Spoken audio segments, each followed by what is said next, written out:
es espíritu y y los que le adoran en espíritu y en verdad es necesario que adoren. En forma sencilla, Dios es espíritu. Así, en forma sencilla, podemos decir que es un ser sin un cuerpo.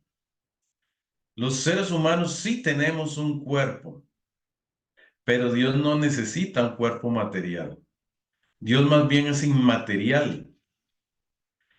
O sea, Él tiene un ser real, enteramente original, distinto al mundo, y este ser verdadero, real, es inmaterial, invisible.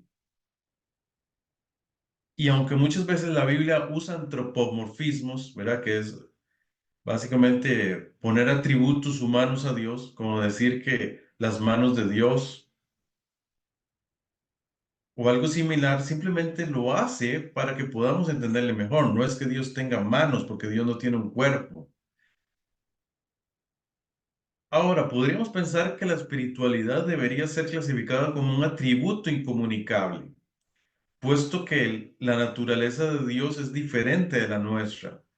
Pero precisamente algunos teólogos lo han clasificado como comunicable precisamente porque Dios sí nos ha dado un espíritu a los seres humanos. O sea, es parte de, de la naturaleza del ser humano. O sea, el ser humano está bien, sí, sí tenemos un cuerpo, pero también tenemos un alma, tenemos un espíritu.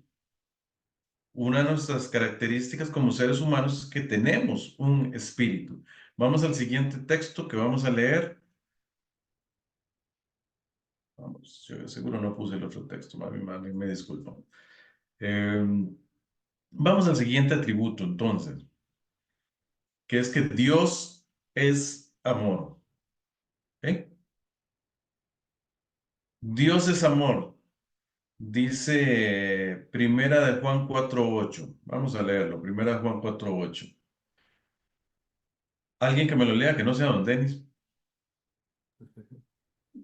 Dice, el que no ama no ha conocido a Dios, porque Dios es amor. Sencillamente la palabra dice Dios es amor. En ese mismo capítulo de Primera de Juan lo vuelve a repetir en el versículo 16. No lo vamos a leer ahorita, pero lo repite dos veces, inclusive en el mismo capítulo. Dios es amor. No está diciendo que Dios es amoroso, sino que Dios es el amor. En sí mismo Dios es amor. Se le puede considerar uno de los atributos centrales de Dios. El amor de Dios quiere decir que Dios se da enteramente a otros. O sea, no hay otro ser que se dé más hacia otros, porque eso es el amor. El amor ágape, tal como se ve en la escritura, es ese amor de entrega incondicional. Entonces, eh, esa definición de Dios es amor implica que el amor es entregarse a otros a fin de bendecirles. Entonces, Dios es amor.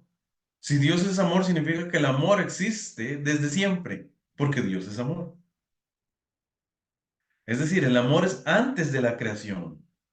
Ahora usted dice, ¿cómo se va a amar antes de la creación si no hay a quien amar? Si todavía Dios no había hecho las cosas creadas. Y vamos de nuevo a la doctrina de la Trinidad. Ya desde antes de la fundación del mundo, cada una de las personas de la Trinidad se amaba a las otras personas de la Trinidad. O sea, cada uno de ellos se amaba uno al otro.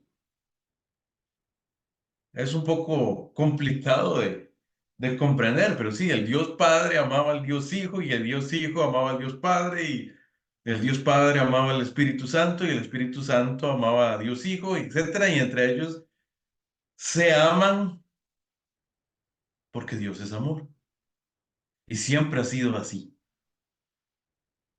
A pesar que son tres personas en una sola unidad, siempre desde el principio de la creación así fue. ¿Ok? Inclusive luego podemos buscar otros textos, ahorita no los tengo, se los puedo mencionar para no quedarnos mucho en esto, pero pues usted puede buscar sobre esto Juan 17:24, Juan 14:31.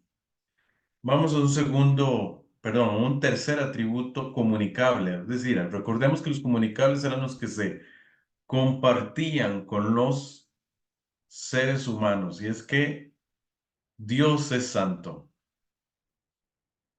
Santo, santo, santo. Lo dice en Isaías, en el Antiguo Testamento, lo dicen los Salmos, también lo dice en Apocalipsis. O sea, tanto en Antiguo como Nuevo Testamento se habla de la santidad de Dios. Vamos a ir al texto. Isaías 6:3, y me lo lee alguien, si me hace el favor.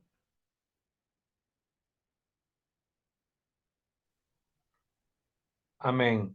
Y el uno al otro daba voces, diciendo, Santo, Santo, Santo, Jehová de los ejércitos. Toda la tierra está llena de su gloria. Recordemos que son los querubines o serafines, ¿verdad? Que estaban adorando a Dios y que se le parecen a Isaías. ¿Sí? Ujú. Los que dicen eso, santo, santo, santo. Dios es santo. Regresemos a la definición de santo. ¿Qué es santo? Porque a veces simplemente pensamos en algo como inmaculado, que si bien es cierto, Dios es así, porque Dios es sin mancha, Dios es sin pecado. Básicamente la definición original de santo es apartado. O sea, eso es lo que significa la palabra santo, apartado. Todo esto en la escritura podemos entenderlo de dos maneras al decir que Dios está apartado. En primer lugar, se refiere a su grandeza y a su trascendencia en el sentido de que Dios está por encima y más allá de todas las cosas en el universo. En ese sentido, Él es santo, de que Dios está aparte de todo lo creado. Él trasciende todas las cosas. Pero en un segundo lugar, la palabra santo, cuando la aplicamos a Dios, se refiere a su pureza, a su absoluta excelencia moral y ética.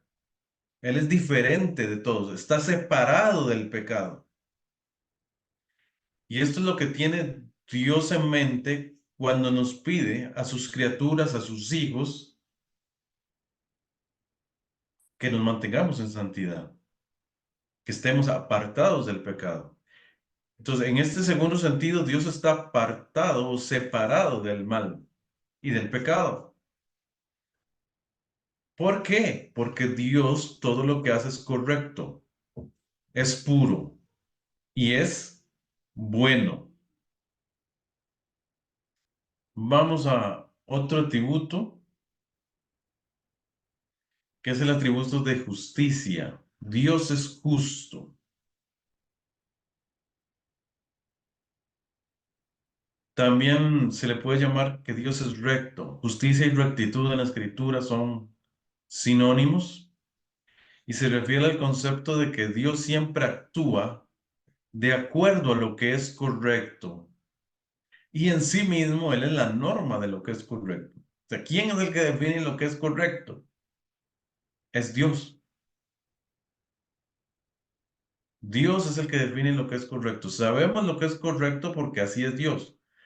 Cuando le enseñamos a los niños, a los jóvenes que tienen que hacer lo correcto, lo que les estamos diciendo es sean como Dios. No es correcto pues, simplemente porque es correcto. No es correcto simplemente porque Dios lo dice. Que muchas veces decimos, ¿por qué no hay que mentir? ¿Por qué no hay que robar? Bueno, porque la Biblia dice que no hay que robar. La Biblia dice que no hay que mentir.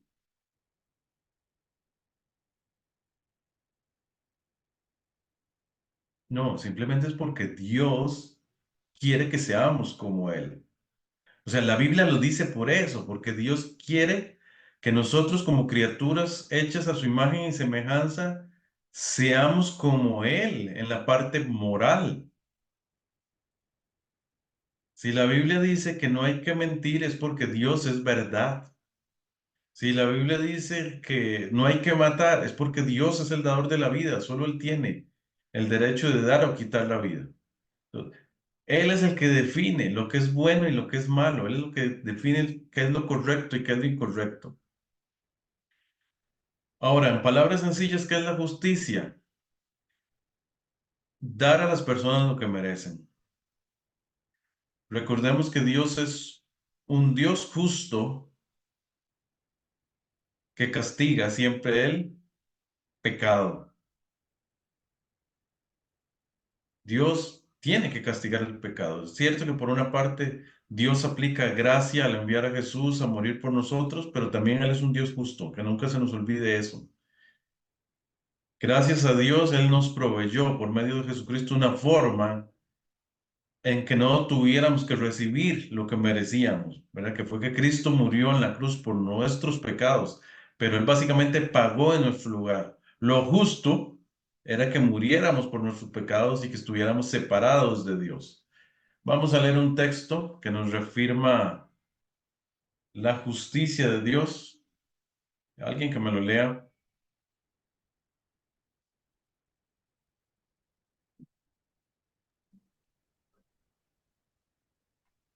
Lejos de ti el hacer tal, que hagas morir al justo con el impío, y que sea el justo tratado como el impío. Nunca tal hagas. El juez de toda la tierra no ha de hacer lo que es justo. Amén. El juez de toda la tierra no ha de hacer lo que es justo. Él tiene que hacer lo justo. Él va a dar castigo a los impíos, va a recompensar a aquellos que hacen lo correcto. Otro texto más. Isaías 45:19. A ver, otra persona que me lo lea.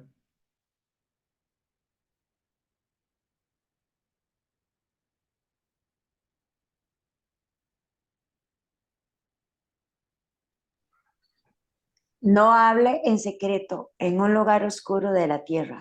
No dije a la descendencia de Jacob, en vano me buscáis.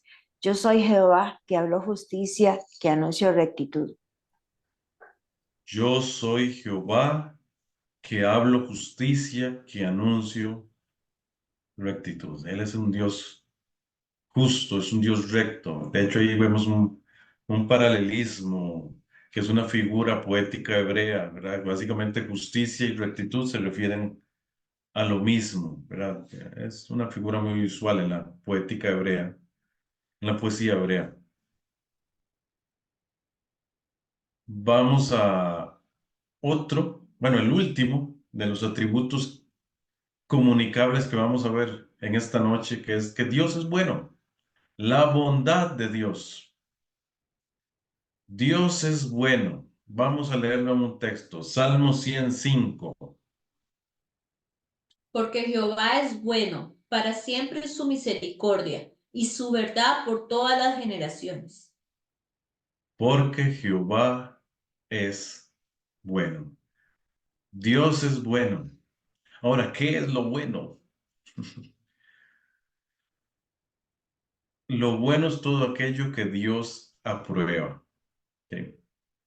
La bondad de Dios quiere decir que Dios mismo es la norma suprema de lo bueno y que todo lo que Dios es y hace es digno de aprobación.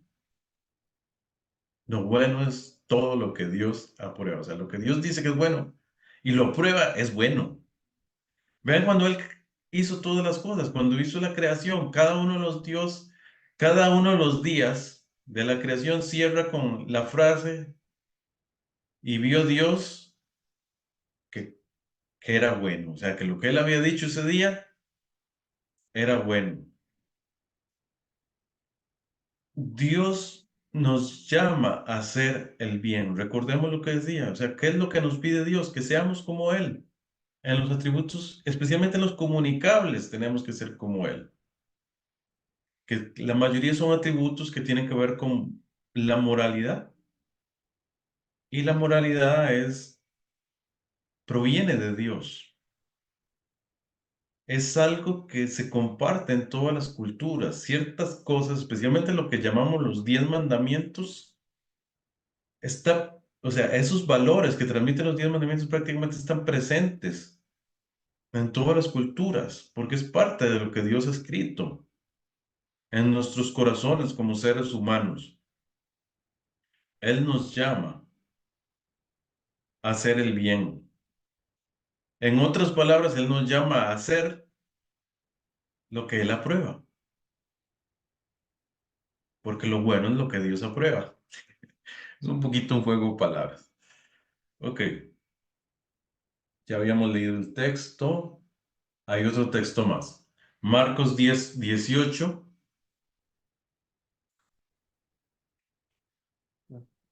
Jesús le dijo, ¿por qué me llamas bueno? Ninguno hay bueno, sino solo uno, Dios. Realmente bueno, bueno, solo Dios. Nosotros sí tratamos de ser como Él. Nunca lo vamos a hacer realmente hasta que estemos en la gloria, pero es lo que nos llama a Él. O sea, si nos llamamos cristianos es porque buscamos ser semejantes a Cristo. Y sí, tenemos que ser como el único que es bueno. Vean que es el mismo Jesús el que dice esas palabras, ¿verdad? Uno dice, ¿cómo Jesús? Ninguno hay bueno, sino solo uno. Dios, no, Él está reafirmando la verdad de que Dios es bondad, Dios es bueno. Jesús también es bueno porque Él es Dios. El Espíritu Santo también es bueno porque es Dios. Y eso es lo que espera de nosotros, sus hijos. Los hijos de Dios tienen que buscar ser buenos, que es básicamente, como les dije, buscar hacer lo que Dios aprueba. Vamos a ir cerrando. Ya había mencionado la conclusión la semana pasada, pero la voy a volver a leer hoy. Es básicamente la misma conclusión. Tal vez vamos a agregarle un poquito más. Lo primero es que cada uno de los atributos de Dios nos muestran cómo es Dios, nos muestran el ser de Dios. Por tanto, nos llaman a adorarle por lo que Él es. ¿Cómo vamos a adorar a un Dios que no conocemos? No, tenemos que conocer a Dios y entender cómo es Dios para darle honra, para darle gloria. Hay muchos que conocen otros dioses. Inclusive hay muchos que creen en nuestro Dios, en el mismo Dios Jehová que aparece en la Biblia, pero en el fondo, por lo que ellos piensan acerca de ese Dios, en el fondo no es Dios. Voy a ponerles un ejemplo. Por ejemplo, los católicos. Los católicos creen que adoran a Dios. Y muchas veces escuchamos la famosa frasecita, pero no, es que tenemos el mismo Dios. No, no tenemos el mismo Dios. Vean, hermanos, no es el mismo Dios. Desde el primer lugar donde el Dios de ellos no es único. No, ellos tienen más dioses. Aunque en la práctica ellos dicen que no, perdón, aunque en teoría ellos dicen que no, en la práctica los católicos sí tienen más de un Dios. Al fondo ponen a María al mismo nivel que Dios. A los santos muchas veces a un nivel muy similar a Dios. Ese no es un Dios único. No, ellos tienen más de un Dios. De hecho, los que hablan de misiones hablan de que muchas veces los musulmanes tienen una concepción del cristianismo, de que los cristianos tienen una trinidad, que es Jesús, Dios y María. ¿Verdad? En su desconocimiento, muchos musulmanes creen esto, y es por lo que creen los católicos. Entonces, no, tenemos que conocer al Dios verdadero. Un Dios que es santo no va a aceptar cosas que no son santas. No, un Dios que es santo no va a aceptar que seamos salvos por obras, porque Él no va a aceptar otra cosa que no sea la perfección. Y la única perfección la dio Jesús al morir en la cruz. Somos salvos porque Jesús murió en la cruz. Entonces, sí, para adorar a Dios necesitamos conocerle. Segundo punto, reconozcamos nuestra pequeñez ante su perfección y grandeza. Muchas veces los atributos de Dios lo que nos llaman es de ver lo perfecto, trascendente, más allá de nosotros, que es Dios. Y lo único que nos queda es ver nuestra pequeñez y, como decía el salmista, grande es Jehová y digno de suprema alabanza, y su grandeza es inescrutable. Como lo leíamos en el versículo 3 del pasaje que leímos al inicio. Lo que nos queda es darle honor y gloria por lo que Él es. Un último punto, no lo noté ahí. Recordemos que los atributos comunicables nos llaman a que Dios quiere que seamos como Él. Que no le digamos a nuestros hijos, es que usted no tiene que mentir, es que usted no tiene que hacer cierta cosa. ¿Y por qué? Porque la Biblia lo dice. ¿Por qué es lo correcto? No, ¿y por qué es lo correcto? Porque Dios es así. Porque Dios quiere que seamos como Él. O sea, va más allá de que la Biblia lo dice, va más allá de que Dios lo dice. No, es que Dios lo dice porque Él es así. De ahí viene cada una de las conductas morales que Dios quiere que nosotros como cristianos, como hijos de Dios, tengamos. Con eso terminamos. Espero que el estudio les haya sido de edificación, que el Señor me los bendiga.